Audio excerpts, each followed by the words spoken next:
આ શું કરે દૂધીનું ખમણી? હલવો બનાવવાનો છે.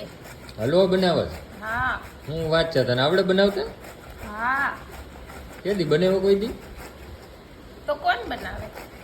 દૂધીનો ના જ બનાવ્યો, ગાજરનો બનાવ્યો, તો બ્રીકનો બનાવ્યો, તો દૂધીનો બનાવવાનો. એવું હોય? હા. એક તો હરખો બનાવી જો કે ખાંડ બાંડ હરખી નાખજો, વધારે ગયડો કરી નાખતી નહીં. એ તો થઈ જાય. એમ થોડું હાલે. કરવાનું. એમ હાલે જ નહીં, થઈ જાય. આલ્યો ખમણો, ખબર પડે ખમણ કેટલી તું? મહેનત પડે છે. તું લઈને બેઠી છો, હું લઈને બેઠો હોય તો એક નંબર જ થાય, કઈ ઘટે જ નહીં. આલ્યો ને પણ હજી ક્યાં ઘટી ગયું. હવે તારે ખમણવાનું ચાલુ કર્યું એટલે તારે જ બનાવવાનું, જોઈ કેવો બને છે ઈ. હા, બહુ સારું. તમારે એવું જ હોય. આવું જ હોય આપણે. બહુ સારું. કેવું પડે, હું ક્યારેક ક્યારેક થોડુંક થોડુંક કેતું રહેવું પડે. દરરોજ ટક ટક કરો, એનું કરો ને પહેલા. એવું તો હાલ્યા જ રાખવાનું છે. બોલ, શું કરવાનું છે? કરવાનું શું હોય?